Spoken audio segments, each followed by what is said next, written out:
Oh, we gotta wait for this to warm up. Hey, all right. So they give you this beautiful. Actually, I can't even say it's beautiful. It's kind of a gross graph, but oh well. Stuff to be able to read it. This is the one you're talking about, right?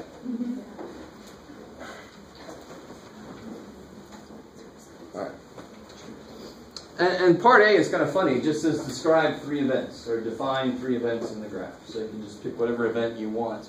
Can somebody give me one example of an event in this graph? 55 to 64.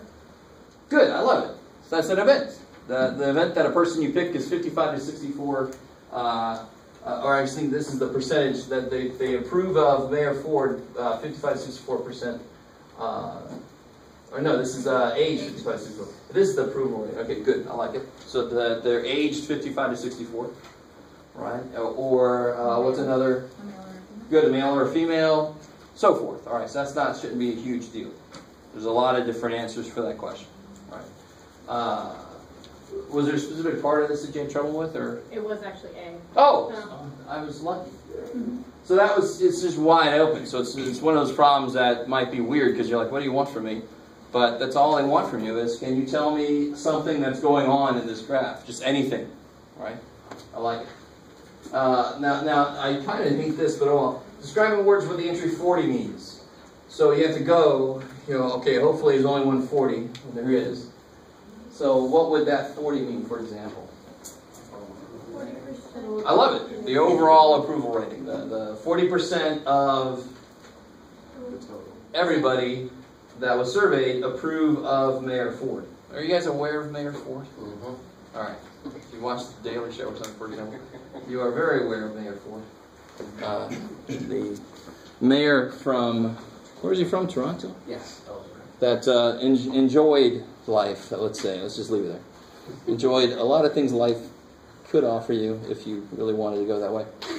All right. Any other things about that while I've got it up here? Oh, out of the females, so you only have the females, what percentage disapprove of Mayor Ford? So disapprove is the yellow. So just 63%. J. J. All right, so what does that, say this in words. What does this say? Find the probability of approved given the age is over 35. So less than 35, right? So less than 35, so that would just be this group. So out of this group, given that they're from this group, what's the percentage that approve? Because this P is kind of funny. Percentage, if there were 22% of you guys who were left-handed, what's the probability I would pick a left-handed person? 22%. So percentage and probability are very related. And very often you can look at this as being either one of those, because most of the time they kind of represent the same thing. So yeah, the percentage that approve out of the 18 to 34 year olds, that's part J. Kick ass. Yes, ma'am? Can you do 29? Sure. Oh, okay, that was that problem where they gave you all this here, right? Yes. And then we looked at a couple of problems with that, but 29 says, write the symbols for the probability that of all the outfielders, a player is not a great hitter. So what do you think that is the idea, the main idea behind where it says, of all the outfielders? How do you capture that? How do you capture that in your probability statement? Given. Because what are we focusing on? What's the only thing that a person could be? The people that I'm thinking about in this problem, the only thing they could be is an outfielder. So given that they're an outfielder, what's the probability that they're not a great hitter? So remember, great hitter was H. So not a great hitter would be... Oh, did they have another one for them? Oh, that's really stupid. Oh, well, too bad for me. Because you wanted to put the little mark. Yeah, I did, because that's what we do. We don't like using too many symbols. So yeah, so probability, not a great hitter, given that they're... Oh. Yeah, outfielder. Exactly. All right, I like it. Cool. Yes? On section 3.2, number 41.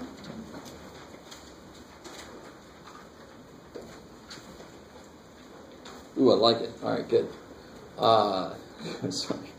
You're kind of like, stop saying you like something, Jay. You like all this shit. All right.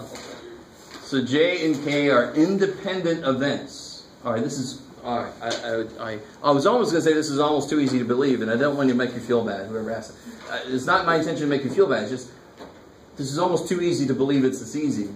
What does it mean for J and K to be independent? What does that mean?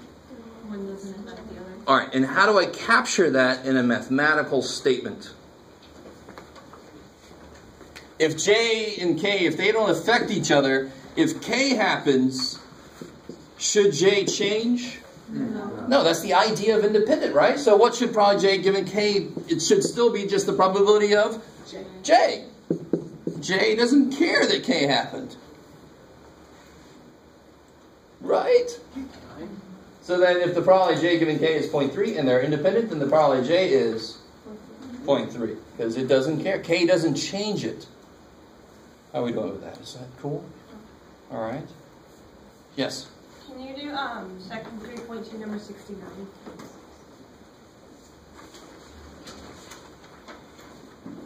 All right, so this is another one of my, well, you know, I'm gathering things to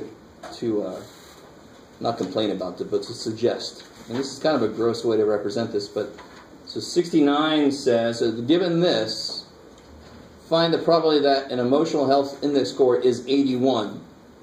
So how many fields are they talking about here? Let's see. Blah, blah, blah, blah, blah. Yeah, if you count all these, it's 14.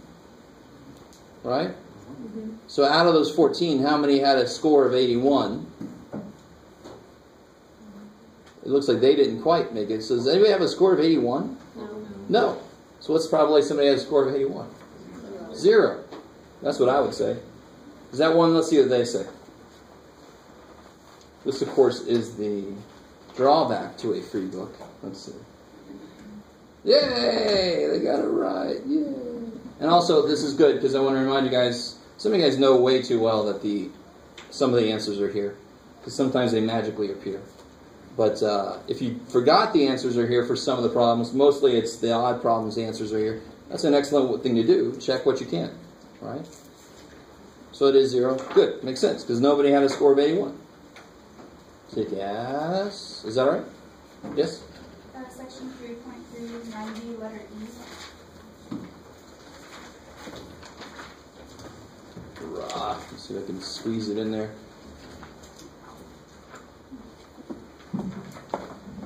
This is 90. There we go. Cool. Which one? E? Yeah. Ooh, this is awesome. All right. Because I made a problem just like this on the practice thing. Let's see. So this is kind of cool. So they give you probability C given D. They give that to you.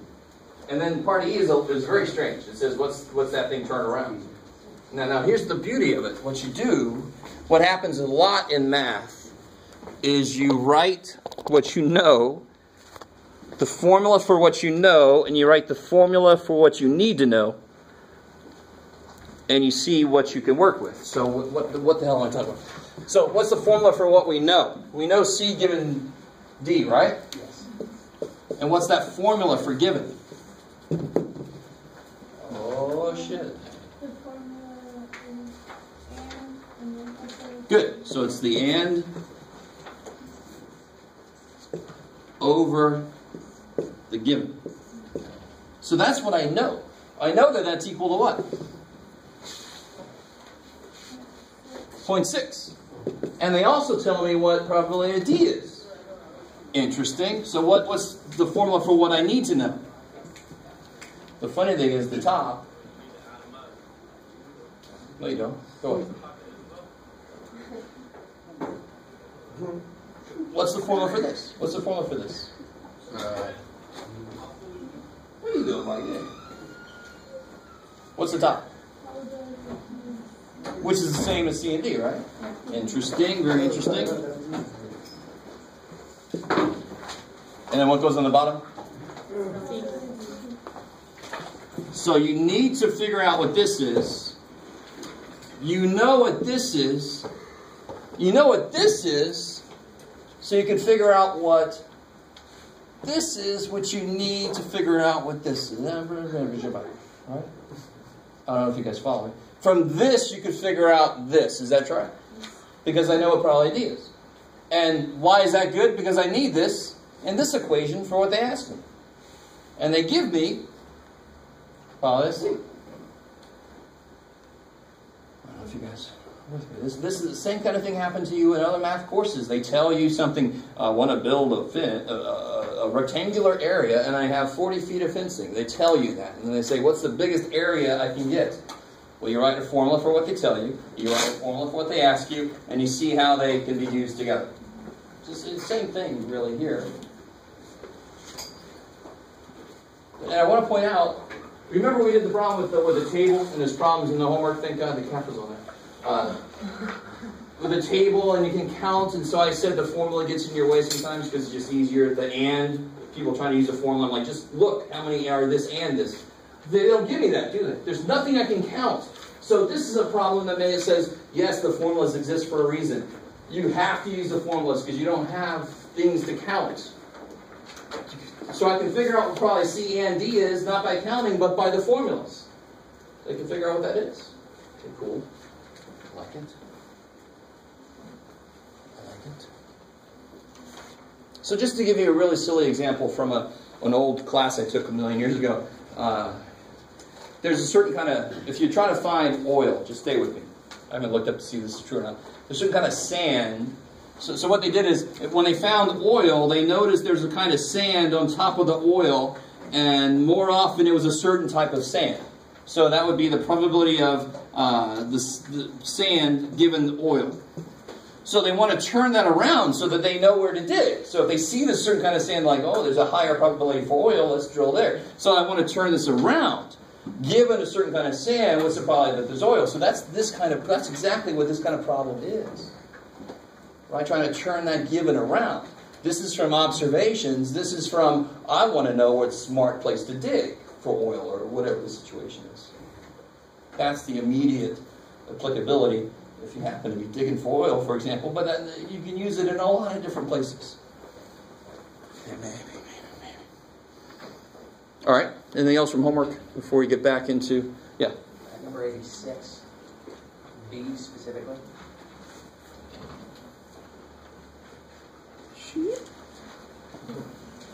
All right, sample space. How big will the sample space be?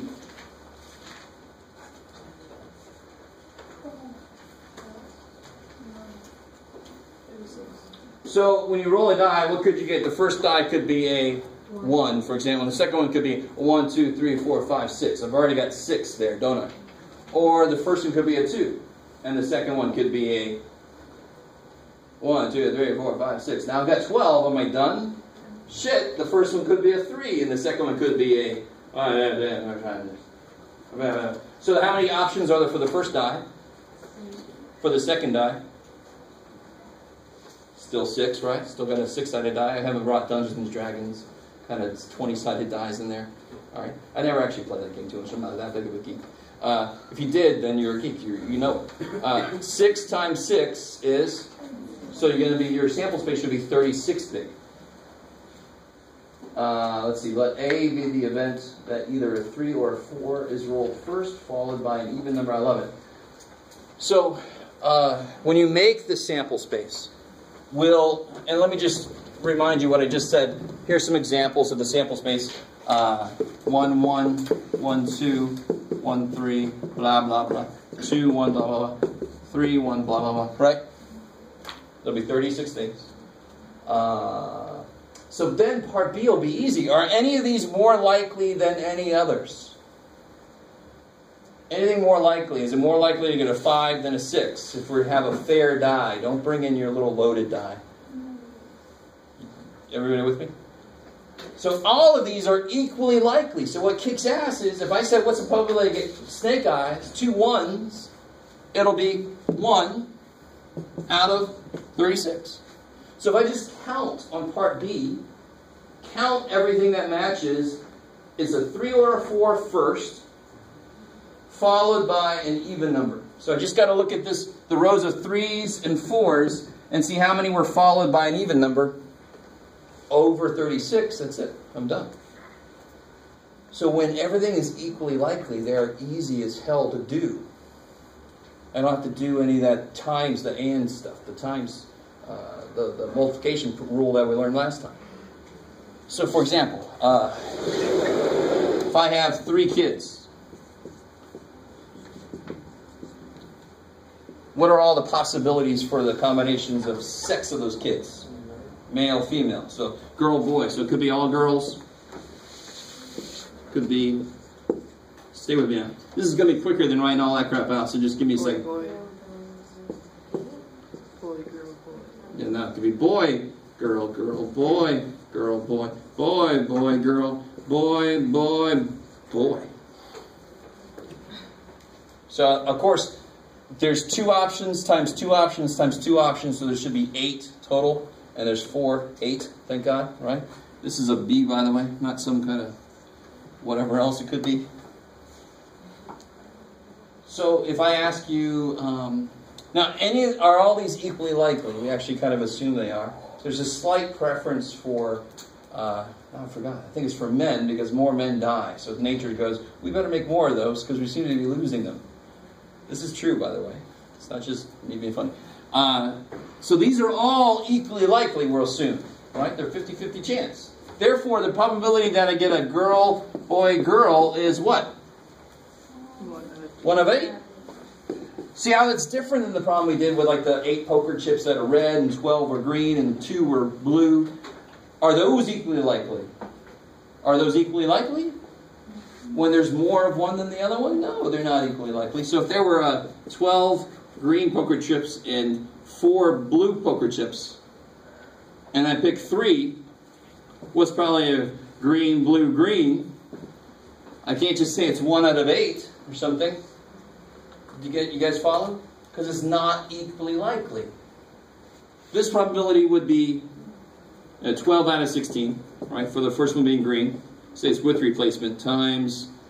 For the blue, it would be 4 out of 16, and then another 12 out of 16. This is what we did last time. Remember that? Do you remember that? Okay. Why did I not have to do that over there? I could do it over there. It came out the same way. What's probably the first little kid's a girl? 1 out of 2, thankfully, right? It'd be weird if we had 7 sexes, right? It would be very strange. Our biology class would be very different. Probably the next is a boy, and then the last one's a girl. What's 1/2 times 1/2 times 1/2? 1/8. So that's the shortcut when they're all equally likely, is you just count hand and match out of the total in the sample space. So why can't I not do that here and have the same exact sample space if I pick 3? Are you guys cool with that? If I pick 3 poker chips, it'd be the same exact sample space, exactly the same. But would they all be equally likely? Hell no. What would be the most likely for this?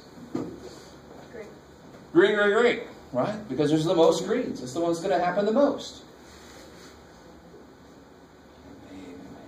So this formula will always work. It's just that sometimes I have a shortcut if they're equally likely. It's just a shortcut. The formula still has to work. All right. I'm not sure what took me off on that tangent.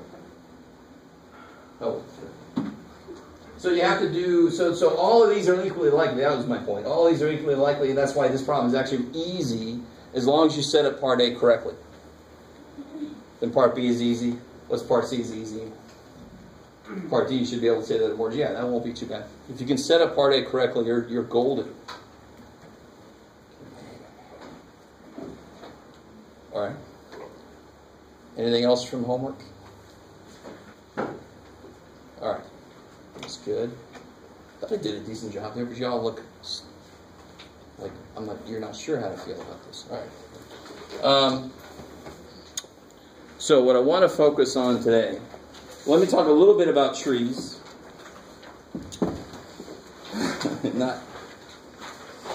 not maple trees or something, but trees like that. Ooh, yeah. So a real quick example of a very simple tree.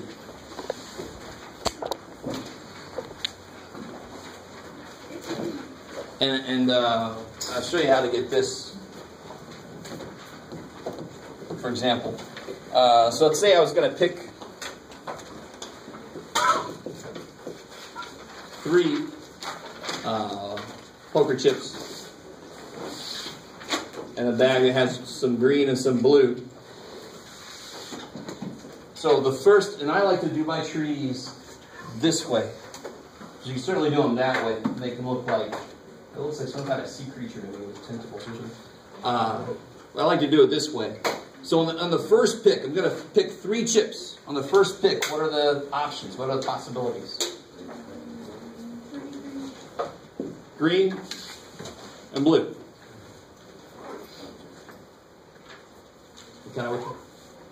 And actually, let's put right here, on the first pick, what's probably that I get a green? Let's go back to there were 12 green and 4 blue. And we'll do this with replacement, right?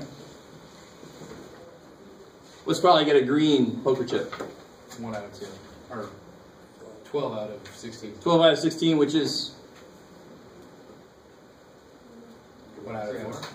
3 out of 4. 3 out of 4. And then the blue would be 1 out of 4. 1 out of 4. All right. Let me stop there for a second.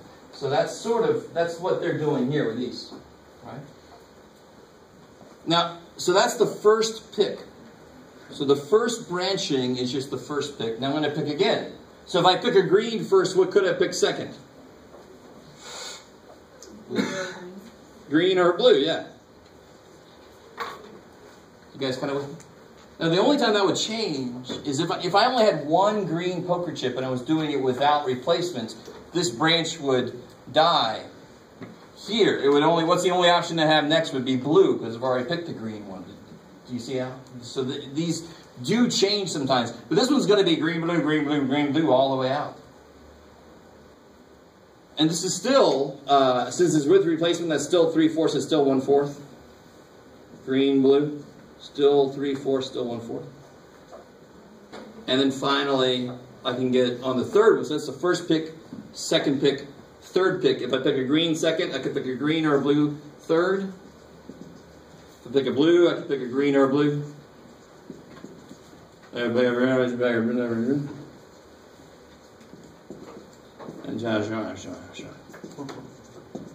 alright. There are people who do a lot of probability purely using trees. That would drive me a little insane. So that's why I don't do that. Right? You could, but that drove me a little insane. It's not even that big of a tree.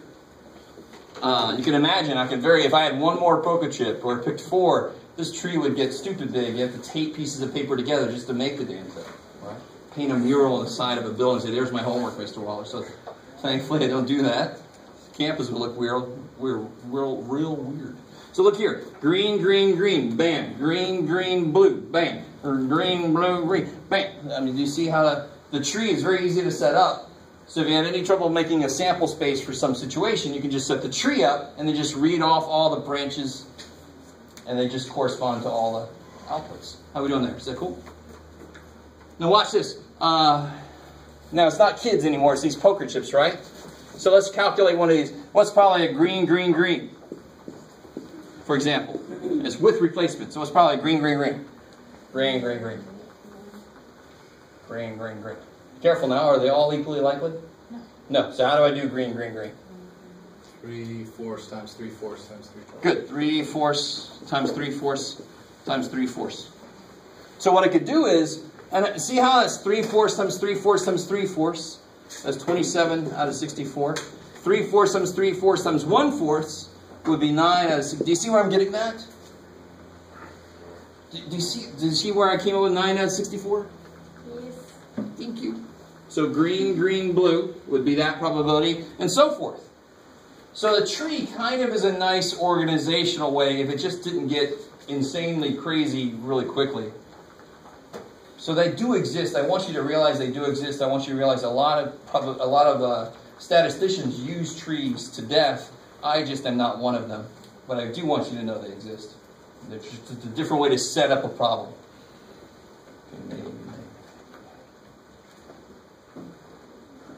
Okay.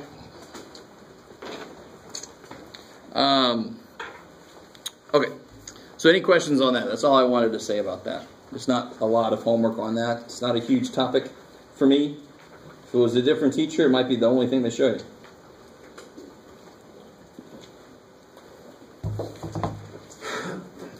So there's no questions on that. I want to focus on chapter 4. And I sort of showed you a setup like this already.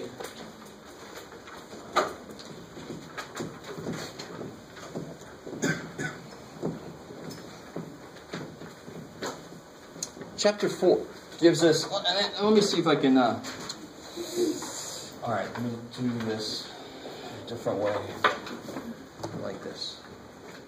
Oh, let me keep you going. I need you later. So the way we do this is, if, for example, I had this data here. It's 1, 2, 3, 4, 5, 6, 7, 8, 9, 10. Well, let's make it. It don't matter, Jeff. There you go, dude. All right, so I've got this data. And if I ask you to calculate the mean, that would be pretty simple, right? Go ahead. What's the mean?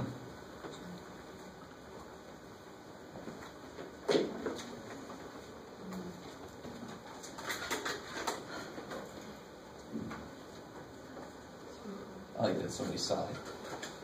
They want me to. I guess so. 2.8. All right, let me catch up to you. So you got 2.8. So the way you did it was you added the 2 1s. So can I do that like this? 2 1s? Is that cool? Is that all right?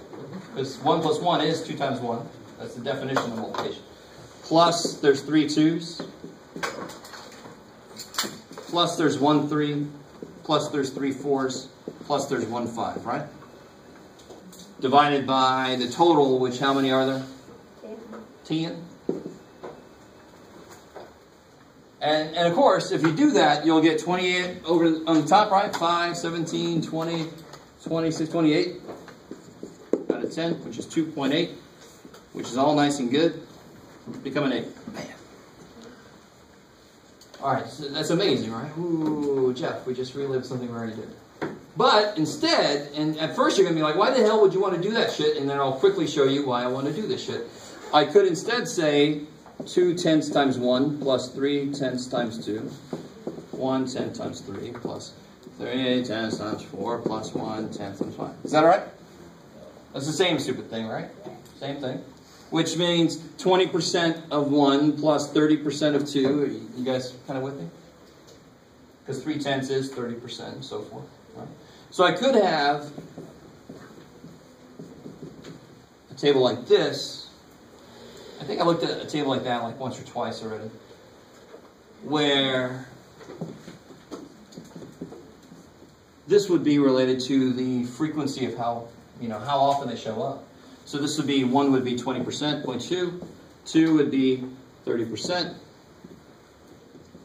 3 would be 10%, 4 would be 30%, 5 would be 10%. And thank God all my percentages add up to be 1. 1. All right, the sum of the probabilities have to make 1. This is groundbreaking, I know. But it is in a way. So now, look what we did. Now look at this. If it's given to me in this format, how do I get this again? What do I do here? To get this, and then to get this. What am I doing between the two always? Adding. I'm adding, but what am I doing with these two things? Times. Multiplying. So this would be 0.2 times 1, 0.3 times 2, 0.1 times 3, 0.3 times 4. And when I add these up, I get 8, 1.1, 2.4. I get 2.9. What am I doing? 0.8, 1.1, 2.3, Jeff. There it is, 2.8. And you're still not impressed, which is good. Because you're like, I just did it a lot easier, Jeff. What the hell is your problem? My friend, what are you doing? Math people, why do you do this? Make things hard. Screw you. Right. So that's what your thought process is. But, stay with me now. If I gave you this, I want you to realize, if I gave you this, and this certainly can happen,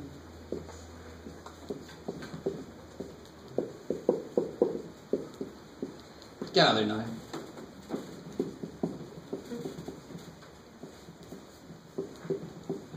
Now I gotta be careful, right? Shit, Jeff. What has to add up to be? You guys can help me. What has to be here to make this work? Let's see.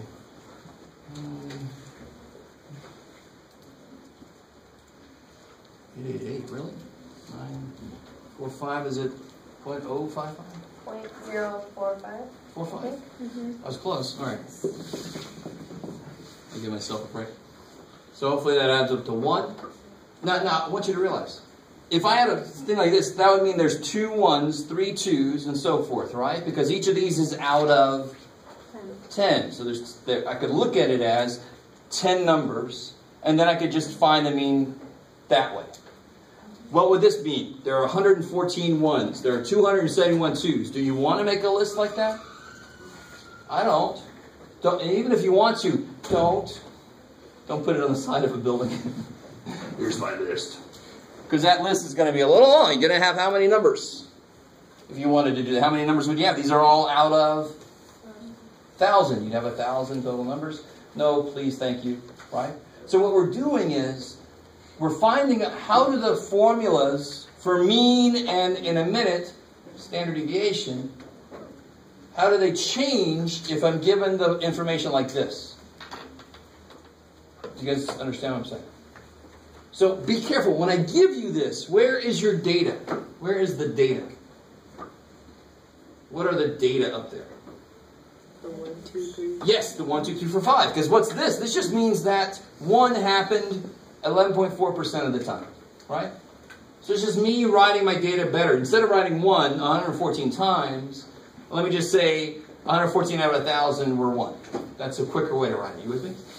But if I give it to you this way, there must be an easier way to work with this format to get the mean. And there is. We just figured out what it is. What's the title of this going to be?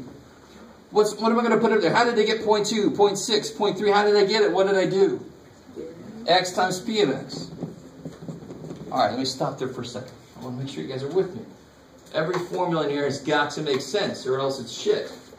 Right? And I don't care if it doesn't personally make sense to you. It makes sense, so it's not shit. But it's got to make sense. So that's what we did. And why did we do it? Because that's what we freaking do. Right there is what we do. So what's the formula for the mean then? The mean here was 2.8. So the mean, what's the formula for the mean? How did I get 2.8? What did I do? I added these up. So it's the sum of these. There you go. Cool. There's our first little formula for chapter 4. So they give me what's called a probability distribution. And why does that sound familiar? Because what did we do for histograms? We made frequency distribution. We made relative frequency distribution. What's another name for relative frequency? Percentage. So this is what's called a probability distribution. Because now I'm looking at it as probabilities. It's the same thing though. Because probabilities are percentages. So it's a probability distribution, and there's our first little formula for how to calculate the mean, and I desperately want you to realize it's not different than it was before. What was the formula for the mean for just a list of data? What was that one? That was the first formula we learned. Maybe. I don't know. I don't hear it, but maybe we did learn. The sum of X divided by N. Beautiful. Now you'd say that looks different, but what's on the bottom of every probability? What's on the bottom? The total number, right? So the X over N and what's the top of the probability is just how often each X happens. So just adding it up. It's just a way to add it up quickly. So these are the same formula. These are exactly the same formula. The N is in there. It's like ragu. It's in there. It's underneath the probability. Maybe. All right. I can never gauge if this is too easy or just way over your heads. I have no idea right now. Okay. So I tried to show you why the math works. And then I tried to show you, well, why, if the math works, why wouldn't we just do it the old way? Because of something like this. I don't want to do this the old way. I want to figure out what's the new way. What's a better way to use it if it's given to me like this? There's a better formula. A better way to organize the formula. So now let's look at standard deviation. Yes, sir? So if you give us the one that's circled, how would we transfer it? Oh, so let's do this. You guys take a second, help me out. Everybody got this here? Yeah. All right. Go away. All this stuff, go away. So let me put this here. Take a second to figure out what the mean is here. Don't say anything out loud. And what do you think you could use if I give you a really, really long list? This looks like I could put this in, I don't know, L1, L2. L1 times L2 is what L3 is, right? So the calculator is just a tool to do this kind of, these calculations quickly. That's why we call it a calculator. Sorry, it's really dorky.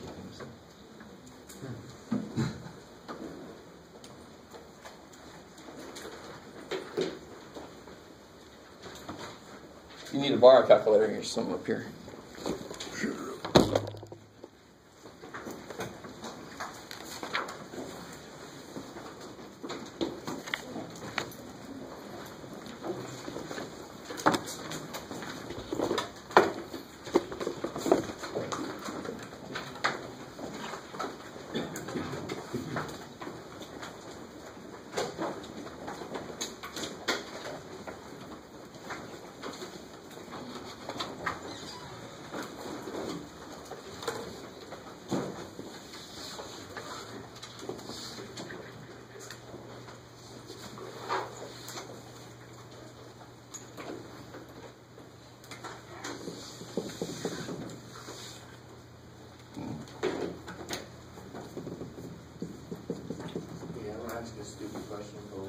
Where did you get those numbers for the P times X?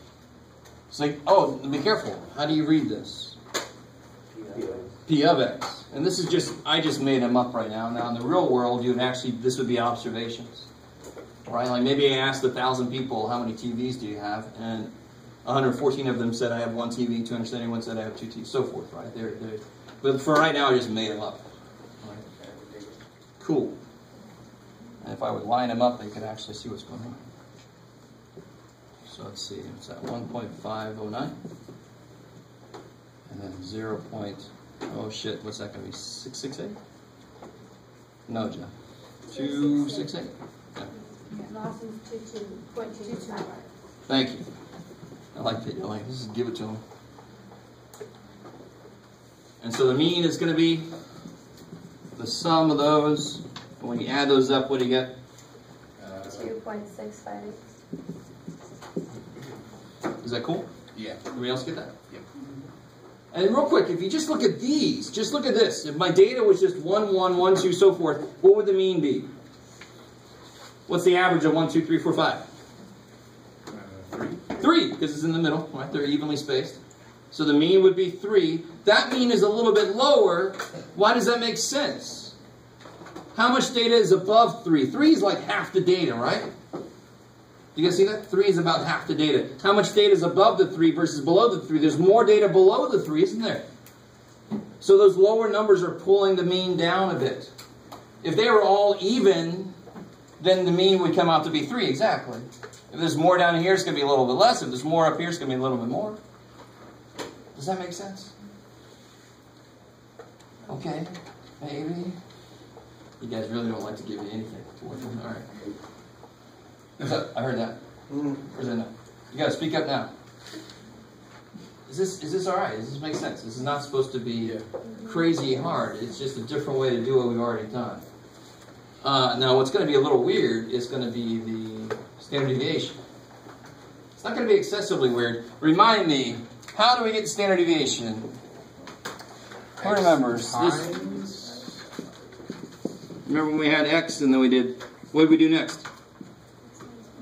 X minus the mean. The mean, good. Right? Notice right now I'm using population symbols. You'll know why in a minute. Actually, I'll just tell you why right now. What's in the bottom of the standard deviation formula for samples versus population? N minus 1. But what's on the bottom of probability? Shit. So I'm gonna, when I do this, I'm gonna have an N on the bottom. Therefore, it's got to be looked at as a population standard deviation. Right? Are you guys understanding? All right. That's why I'm using population symbols right now. And then we square that bad boy, right? Right? And then we would add these up and divide by n. Is that cool?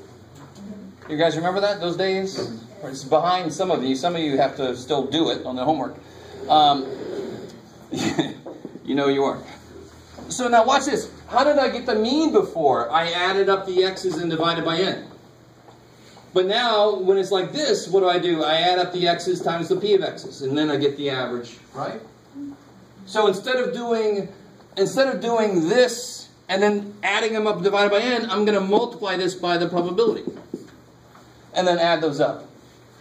And that'll be it. So you see how the analogy works. How do you get the mean now? I don't add them up divided by n. I add up the product of them and the weight, the probability. I do the same thing for the standard deviation. I take all these deviations squared and I multiply by the probability. Because what's on the bottom of the probability? N. It's built in there, right? So if I add this up, that would be the variance. Variance, of course, because of this dude, right? Let me stop there for a second. Yes, ma'am. So when you multiply it by p of x, is that in like the third column or is that still in the second column? So first thing we're going to do, before I actually do any work, is I'm going to improve on this formula that I'm talking about. That's why I'm putting that over there. Okay. So if I actually did this, I would put here next to x minus the mean, and then square it, and then multiply it by p of x. Good Lord. And that's kind of gross. All right. So here's what we're going to do instead. We're going to do a little algebra. This is probably the most algebra in this class. And we're not even going to do it all the way out. We're just going to do enough to see that it makes sense where it leads to.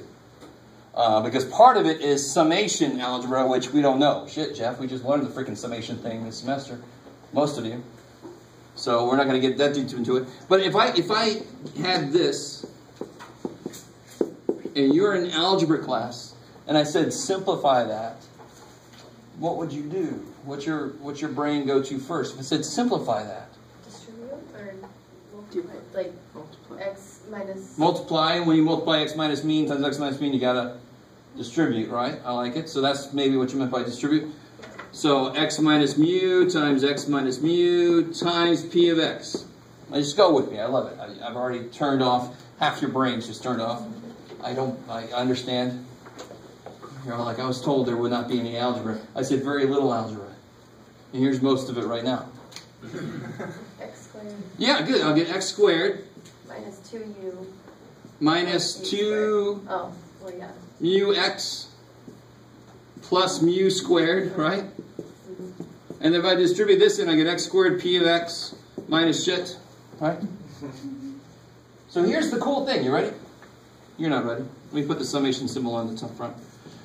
If I do some summation stuff, and what's the mean? The mean is the sum of x times p of x, right? Or even the sum of x over n, if I want to write in that form. Are you guys semi with me here? So if I replace and I simplify and I replace and I simplify, I eventually end up here. Believe it or not, everything else simplifies to be this. I want to let you absorb that. And I understand that this formula, which we are going to use for the variance, does not currently look any better than that formula. In fact, it might look worse to you. But I'm going to show you that it's so much better.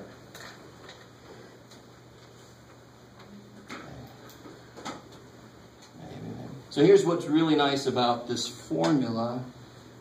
And you guys, at least I wanted to show you, do you see how this term, this is the most important term here is x squared p. You can see where that comes from, right? It's just distribution, and then I get that piece. The part that's not so easy for me to show you is because it requires some summation algebra knowledge, is how the rest of the shit becomes just that.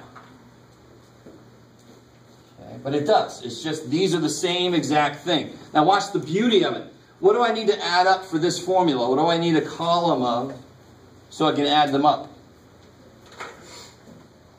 What do I need a column of? So for this formula, I need a column of those. What do I need for that formula? Nowhere in there does it say sum of x squared. That's it. Sum of, I need a column of x squared p of x. And then I can add them up, put that number there, and subtract the square of the mean. Let you absorb that. So I know that you're not as interested in this as me. I know that. But I want you to at least realize what we're doing is, if they give me data in a more concise form, I want to change my formulas to make it quicker. I don't want to write 114 ones. So if you don't like what I'm doing, you can go ahead. You do 114 ones. No, don't. I'm not even going to joke, because somebody's going to do that. Don't even do that. Please, dear God, don't do that. But that's what you would have to do. So instead we're going, let's change the formulas a little bit. The formulas are exactly the same as they always have been. I'm just going to make them look different based on what I have been given. And then I'm going to make them look a little bit more different. So that, I can still see the idea of standard deviation here. So I call this a conceptual formula. Here, I don't see anything that looks familiar, but it's the same form. I'm going to call this a calculation formula. This is what I use to actually calculate it. It's quicker to use. Because watch this. How do I get this column? I've already got x p of x. Couldn't I just multiply by another x? So this is L1. This is L2.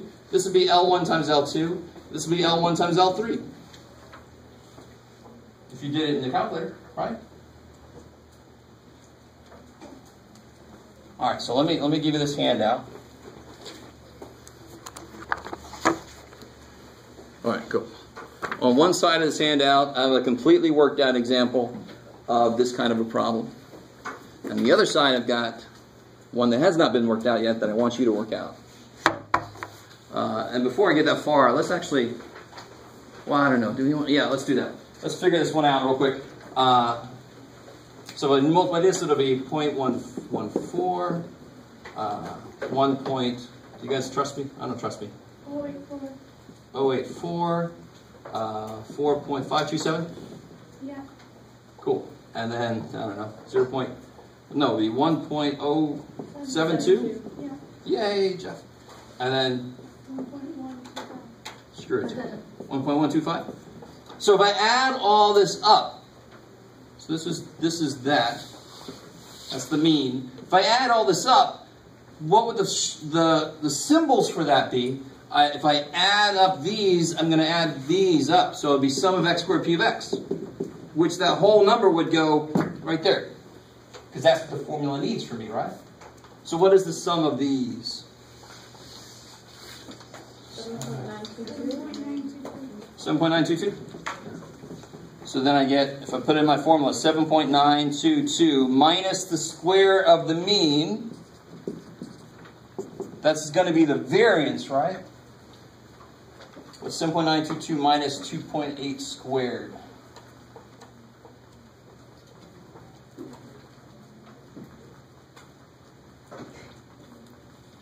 Plus 7.84. 7.84 for that. So 7.84. 0.8082. Sure.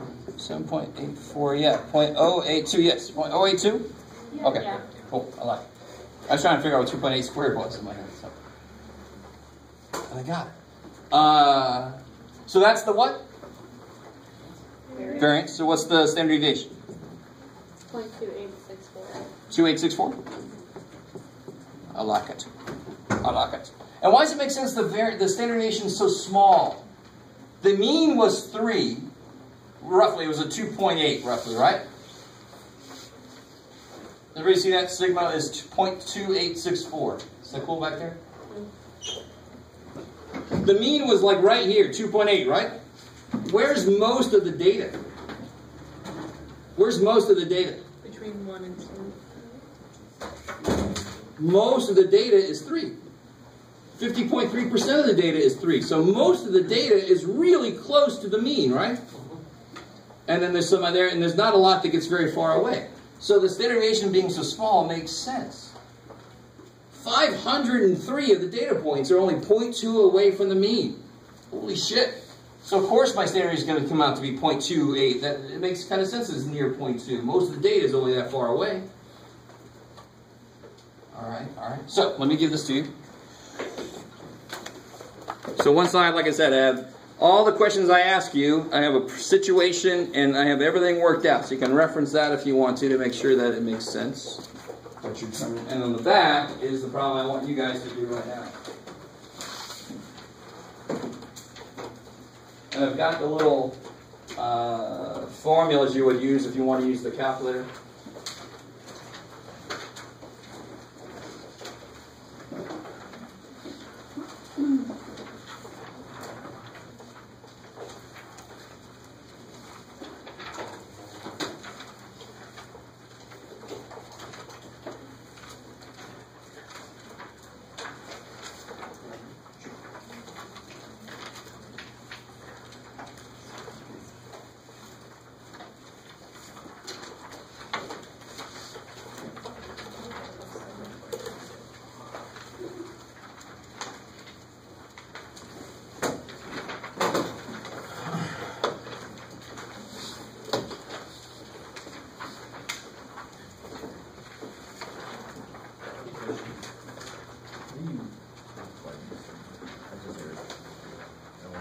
Go highlight L3.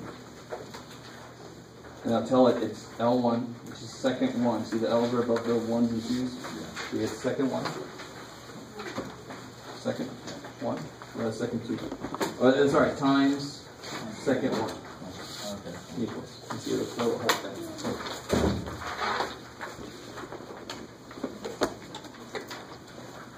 So I still have some calculators up here if you need to borrow one.